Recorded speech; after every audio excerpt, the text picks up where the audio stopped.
Welcome back to the channel, ladies and gentlemen. We're back with Mrballen. This title here, Her Evil Plan Put Her on Death Row. Mature audiences only. Oh, man. You know, I be trying to see how many of these stories he talk about that I've heard before. I'm not a big news watcher, but I mean, stuff do pop up. But like I say, all the years of working and listening to podcasts, man, I just love the way he tells these stories. Again, appreciate you guys coming over. Make sure you're subscribed to his channel. Make sure you're sharing these videos. Make sure you are staying safe out there. Keep your head on a swivel, because you never know. All right, so we ain't gonna waste no more time. Let's jump right into it. This story is going to be painful to listen to. It's a horrific tragedy, and there's really no other way to tell it without it coming off that way. And so viewer discretion is advised. But before we get into today's story, if you're a fan of the strange, dark, and mysterious delivered in story format, then you've come to the right place, because that's all we do, and we upload 3 or 4 times every week. So if that's of interest to you, please go into the like button's favorite music playlist and replace all of the songs with the Kids Bop version of them. Also, please subscribe to our channel and turn on all notifications so you don't miss any of our weekly uploads. All right, let's get into today's story.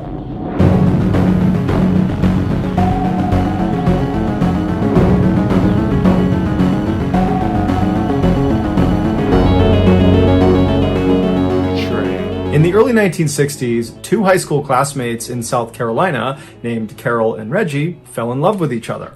Every day in the halls, they'd hold hands and they'd laugh with each other and whisper to each other, and then outside of school, they were inseparable. But despite their seemingly perfect relationship, it didn't last long. They both had different ideas about what the future should hold, and so after graduation, they broke up. Reggie went on to join the US Navy, where he served for a number of years all over the world. He would at one point get married, but that marriage would end quickly, and then after he got out of the military, he got a job at a railroad back at his hometown in South Carolina. As for Carol, after graduation, she got married and divorced too, twice actually, but it was her second failed marriage that nearly killed her. On February 18th, 1987, Carol was living with her 10-year-old daughter Rhonda in South Carolina when her estranged second husband came up to the door and knocked. Carol opened the door, and her ex-husband drew a gun and shot her 6 times in front of her daughter before turning around and fleeing. The police would later find his body inside of his car on the side of the road. He had shot himself. As for Carol, the doctors were able to save her life, but the injuries she sustained from the attack were crippling. She was blind in one eye and she had chronic pain, and so her young daughter had to start taking care of her full time. Over the next 8 years, Carol steadily improved and regained some of her independence, but in 1995, she had a huge setback. She started feeling ill, and so she went in to see a doctor, and the doctor did a blood test, and they discovered she had liver cancer. It would turn out the blood that was given to her after the attack, that had been transfused into her body to save her life, it had been tainted with hepatitis C, and so she got hepatitis.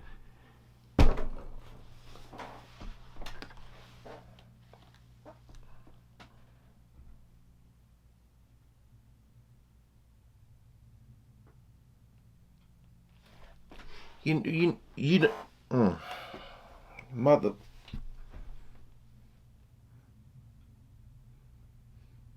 You know, it just makes me want to say, you know, when people be like, you had one job.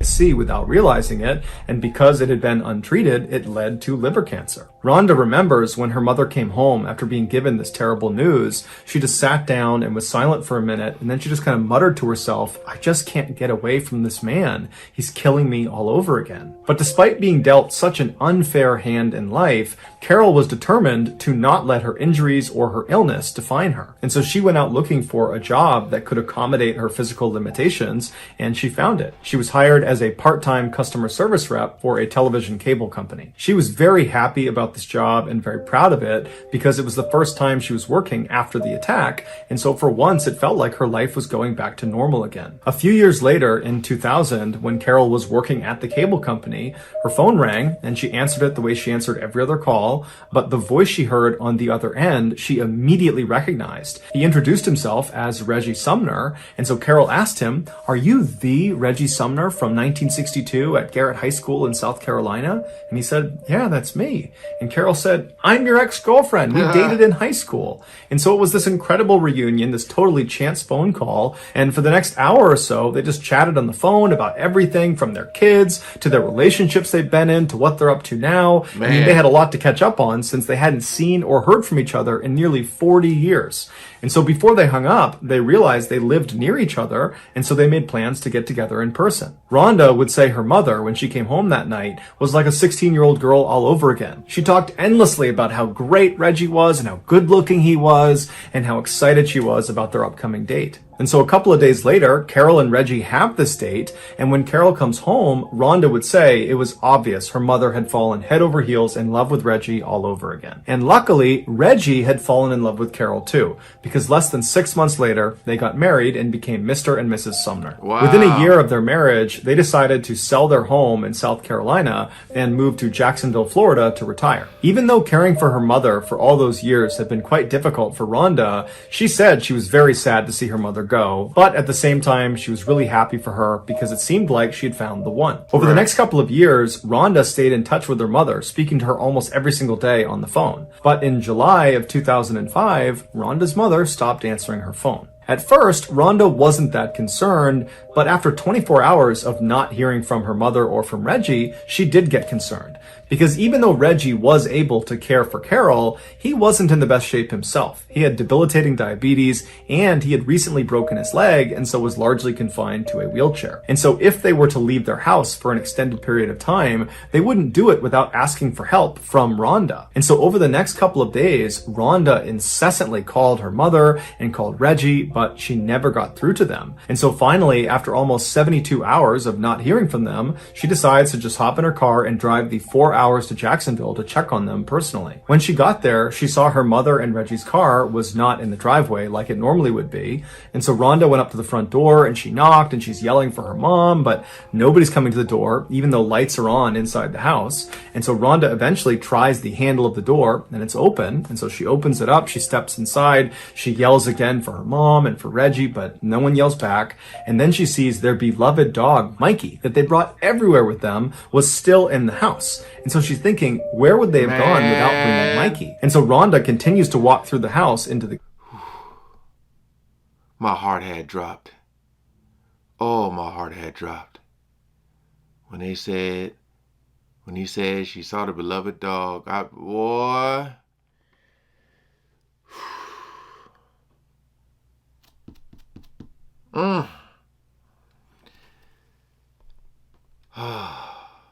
Thought something happened.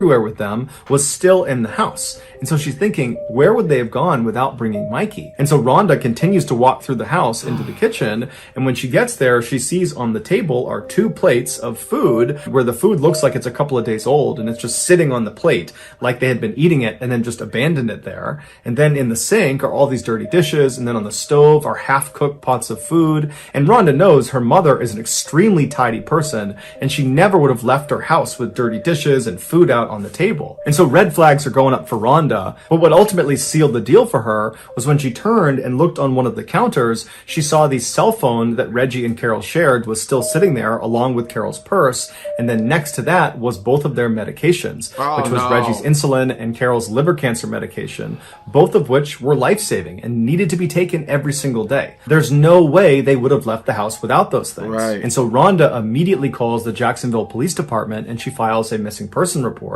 And before long, the missing couple's story is all over the news and all of the networks are asking people if they have information to come forward. But no one came forward. And so the only lead the police had was to track down the Sumners' car, which was missing from their driveway when Rhonda showed up at their house. So the police shared the description of their vehicle all across the state, and very quickly they got a hit. The car had been found abandoned in a Florida town about 1 hour west of Jacksonville. It had been parked in this semi-forested, very secluded area off of a dirt road, and there was nothing inside of it, but they saw the battery had been taken out, leading some of the officers to speculate that perhaps the Sumners really had just driven away from their home without telling anybody and then ran into car troubles. But that theory would quickly be thrown out the window when 5 hours later, the Jacksonville police received a... No, people do not leave their medicine and cell phones like that. You know what I mean? No. To even think that is crazy. And then ran into car troubles. But that theory would quickly be thrown out the window when 5 hours later, the Jacksonville police received a very strange phone call. The man who called in said he was Reggie Sumner, and he said he had seen the news about him and his wife being missing and that was just totally not true, that in reality they had left, but they were just fine and they'd be back soon. The police are immediately suspicious of this person. They don't think it's Reggie Sumner because, for one, he sounds like a young man and Reggie is a 61-year-old, and so the voice didn't really line up, and just the way he was talking about this disappearance like it was no big deal, that also just didn't really make sense. And so one of the officers asked Reggie, "Are you with your wife Carol?" And he said, "Yep, I'm with her, here she is." And so a woman hops on the phone who says she's Carol Sumner, but she sounds far too young to be Carol Sumner, who's 61. This sounds like a 18, 19, 20-year-old girl, and she too just reiterates that everything's just fine and they've gone out for a couple of days, there's nothing to worry about, and you police can stop looking for us. And so after this call ends, the police at this point are convinced that this simply cannot be Carol and Reggie. But to make sure, they call in Rhonda and they have her listen to the recording of this conversation with the so-called Reggie and Carol, and right away Rhonda says, "That's not my mom and that's not Reggie." And so at this point, the police assumed that these two people who called in pretending to be the Sumners probably had something to do with the disappearance of the real Sumners. Right. And so while they waited for the trace on this phone call to come back, which would give them information about who was calling and from where, the police decided to investigate another angle. The police looked at the Sumners' bank statements and they saw their bank card had been used at an ATM in South Carolina after the Sumners had been reported missing. And so they called that bank and they asked for the CCTV footage from that ATM, and when they watched it, they saw that... I love when people do their jobs right. You know what I mean? This is what I'm waiting for. I was like, please check the bank statements. Please, please, after the Sumners had been reported missing. And so they called that bank and they asked for the CCTV footage from that ATM. And when they watched it, they saw that it was not Carol or Reggie Sumner withdrawing funds. It was some unknown man in his early 20s. Right after this discovery of this unknown man, the trace from the phone conversation with the imposter Sumners came back, except it was tied to a fake name at a fake address. So that wasn't helpful to the police in their investigation. However, when they went through this cell phone's call logs, which they got with the phone trace, they saw whoever owned the cell phone had recently placed a call to a car rental company in South Carolina. And so the police call this car rental company and they speak to the manager and they're able to figure out that somebody using this cell phone number had indeed called and had rented a car, and the car they rented matched the description of the car the unknown man was driving in the ATM surveillance footage. But this car had been rented to a woman. Her name was Tiffany Cole. The rental company told police that all of their cars had satellite tracking information built into them. And so police were able to use that information to track Tiffany's rental car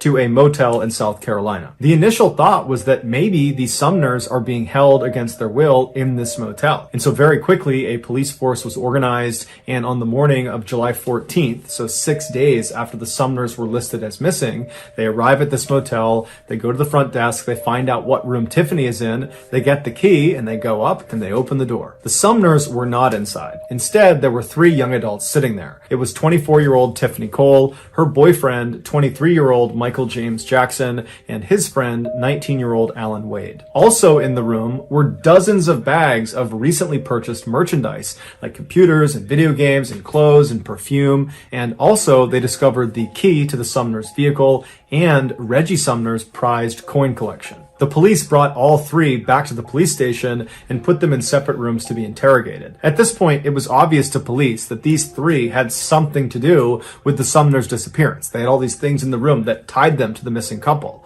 And so now the police, as they interrogated them, it was not so much about connecting them to the Sumners as much as it was about helping them find the Sumners. Yeah. At first, all three of them either didn't talk or were totally uncooperative. But under intense questioning, Tiffany cracked a little bit. She said that they had robbed the Sumners, but nothing more. They didn't do anything else besides rob them. And there had been a fourth person involved in the robbery, 19-year-old Bruce Nixon, who was friends with Alan Wade. Bruce lived nearby, so the police quickly rounded him up and brought him in for questioning, and unlike the other three, Bruce immediately caved. Man. And the story he told about what happened to the Sumners brought many of the police that were involved in this investigation to tears. He said it all started with Tiffany. Tiffany used to be neighbors with the Sumners back when they still lived in South Carolina. Tiffany had a pretty rough upbringing, and her father was permanently sick, and so the Sumners kind of took her under their wing and looked after her and built a very close relationship with her and kind of treated her like she was one of their daughters. Anything she needed, if she needed money, food, anything, they would give it to her. For example, in 2001, right before they left for Florida, they sold a car to Tiffany, but they sold it for basically nothing because they knew she didn't have any money and she really needed a car. 4 years later, in June of 2005,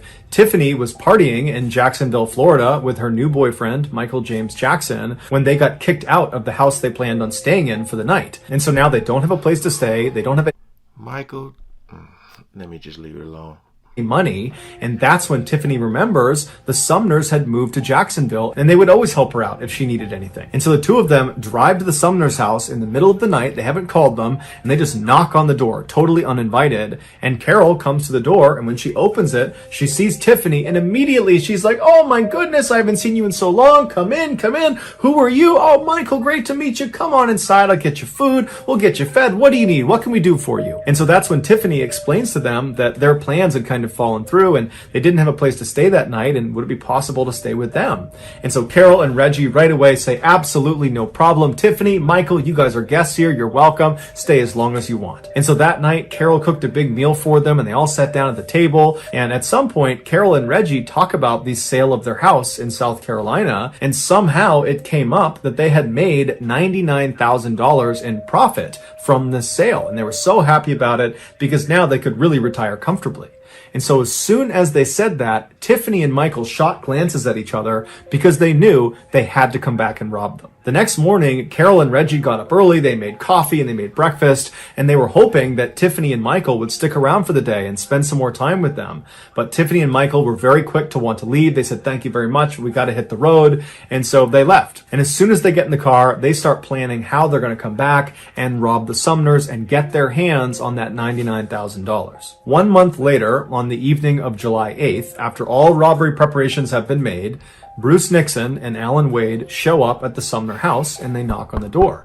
When the door opens, it's Carol, and she doesn't recognize either of them, but being as kind and generous as she was, she said, "Hey boys, what can I do for you? How can I help you?" And this was exactly what Bruce and Alan were expecting based on what Tiffany told them. She said this couple would be very easy to exploit. And they tell her that their car had broken down and they needed to use her phone. And so she's a little bit skeptical, but ultimately she says, "Sure, come on in." And so Bruce and Alan go inside the house, the door shuts behind them, and as soon as it does, one of them draws a fake gun that looks very real and pointed it at Carol, while the other one began tying her up with cord and with duct tape. And so Carol begins screaming and making a bunch of noise, and Reggie, who's in the garage out of sight, he hears her. He comes running in to see what's going on, and he sees these two men who immediately attack him, and Reggie's got a broken leg and he's already pretty weak and frail, and so he doesn't put up much of a fight. And before long, he and his wife were all taped up and restrained on the couch, and they were having duct tape wrapped around their heads until everything was covered except for a slit underneath their nose so they could breathe. And so with the couple completely under control and at the mercy of their captors, one of the men texted Michael, who was down the road with Tiffany inside of Tiffany's rental car, and the text just said, "All clear." And what that meant was Michael could now come up and help them rob the house. And so Tiffany stays down the road in the rental car. Michael makes his way up. He goes inside, and he, Bruce, and Alan proceeded to ransack the house. And while these three men are moving room to room, taking all of their valuables, Reggie and Carol are probably thinking to themselves that, you know what, this is awful, we're getting robbed, but after they take whatever they take and they leave, we'll be fine, we'll recover.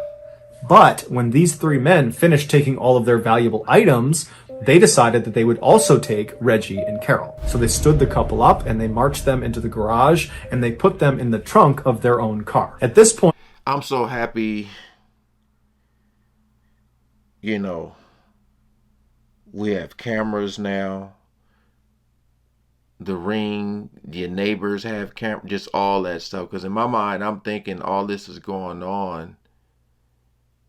And like, well, I mean, he hasn't said so far, but like no witnesses, no neighbors, no nothing.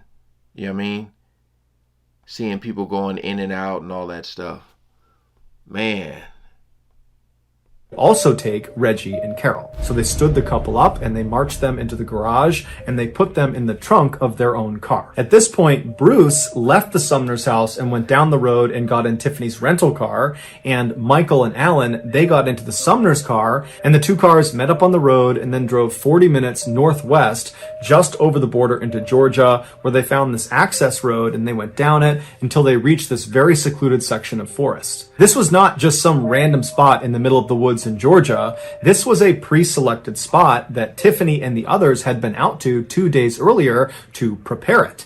And what they had done to prepare was to dig a grave for the Sumners. Michael and Alan in the Sumners car drove up right next to the grave site while Tiffany and Bruce came up right behind them. And once they'd all stopped, they got out of the car and they went right behind the Sumners car and they popped open the trunk. It's believed the temperature inside of that trunk was well over 100 degrees. And so Reggie and Carol were sweating profusely, and the sweat had caused their restraints to slip off their wrists and slip down off their face. And so the two of them were found holding on to each other and crying and praying. Seeing how weak they already were, the group decided they did not need to put new tape around their wrists or their face. They weren't going to go anywhere. And so they grabbed the two and they pulled them out and dumped them on the ground. It was probably around this time that the Sumners realized Tiffany was one of these four people that was doing this horrible thing to them. And I can only imagine the heartbreak they experienced. This girl that they took in under their wing, that they thought of as a daughter, was betraying them in such a heinous and horrible way. But there was no time to feel upset about it, because as soon as they were dumped on the ground, Michael grabbed Reggie and kind of threw him over to the side and said, "Sit down, don't move, or I'm going to kill you and your wife." And then the others grabbed Carol and dragged her away from her husband over to the edge of the grave, where they literally ripped the jewelry off of her face and off of her body. And then after all the jewelry was gone, they pushed her into the grave. Then they walked over to Reggie and dragged him over and threw him in with his wife. As soon as the couple was in the grave together, they repositioned themselves so they were both sitting up, one in front of the other, with Carol behind Reggie, and she threw her legs and her arms around Reggie, just kind of clutching onto him, and she buried her head into his back and she began crying. The original plan, apparently, had been to take the Sumners and put them in this grave and pretend like you were going to do something to them, to scare them into giving up all of their information, all of their banking information, and anything else that was valuable. And it worked. And so as Carol is crying into Reggie's back, Reggie is pleading with the group. He's pleading to them, "Let me give you everything I have. Whatever you need, it's yours." And so Michael said, "Give me all your ATM bank card numbers, give me your PIN numbers, everything." And so Reggie did. He gave him all the information he could possibly give to him. And then, for some reason, despite the fact that at this point, the group has taken everything of value from this poor couple, they have extracted all the valuable information they could possibly get from them. Despite that, they decide that that's not enough. They need to kill the Sumners. And they need to kill them in the worst way imaginable. They need to bury them alive. For hours, the group slowly, shovelful by shovelful, filled in this hole with Reggie and Carol sitting at the bottom begging for their lives. But the group didn't care at all. They just kept shoveling dirt down on top of them until the dirt and mud had gotten up to their necks, and the weight of the dirt was pressing in on their chests and was making it really hard to breathe. And so as Carol and Reggie are feeling this happening to them, they can feel themselves being crushed under this weight. Their cries for help become more and more desperate, but more spaced apart, because their breathing at this point is so labored, it's so hard to get a full breath that they're conserving their air at this point. And then at some point, as the dirt crept closer and closer to their mouths, they had to tilt their heads up to try to get a good breath of air. But when they did that, they began shoveling dirt directly onto their faces, causing them to choke and gag. They're inhaling this, and it's becoming nearly impossible to catch a breath. They're dying at this point. And so finally, another layer of dirt was thrown on top of them and they disappeared under the soil. But their sounds didn't go away. They continued to whimper and make sounds as more and more dirt was put down until finally they had filled in the hole and they began packing the dirt down with the backs of their shovels. And they could hear underneath the soil still the sounds of this couple dying. This was a slow and horrible death. After the killers were done, they left the site and they took the Sumners' car and they dumped it in Florida where it was ultimately found. And then they all piled into the rental car. They went to an ATM and pulled some of the Sumners' money out and then went on a spending spree. Here is a photo of Tiffany celebrating just hours after killing the very people that had taken her in and treated her like a daughter. After their autopsies, the medical examiner explained that both Reggie and Carol had dirt packed into their nose, into their mouths, in their throats, in their stomach, and in their lungs, meaning their actual cause of death was being buried alive. In exchange for telling investigators what happened and for leading them to the gravesite where the Sumners were, Bruce Nixon was spared the death penalty and given a life sentence. As for Michael, Allen, and Tiffany, they were all sentenced to death. So that's going to do it, guys. If you found the secret in today's episode, let us know in the comments what it is and where you found it. So give us the timestamp. And if you're the first to do that, we'll pin you at the top. What makes this extremely sad, besides the fact of what happened, is that they seem so caring that they probably would have gave them pretty much whatever they needed if they just asked for it. You know what they say? It's always the ones that's closest to you.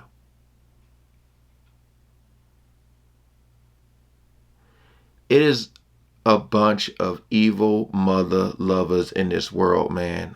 A bunch of them. You know, that they seem like they didn't have a negative bone in their body.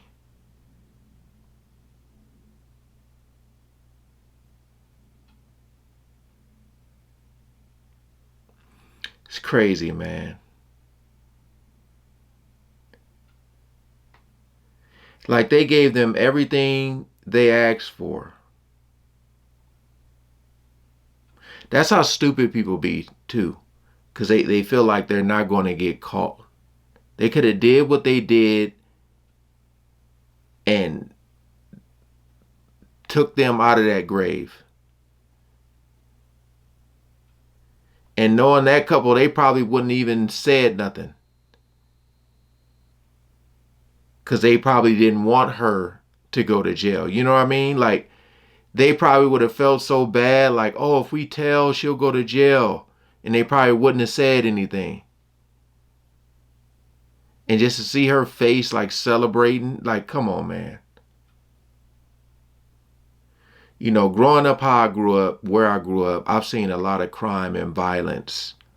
Not saying I'm immune to it, but it's just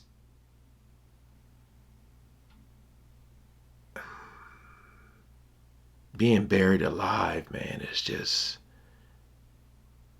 so brutal.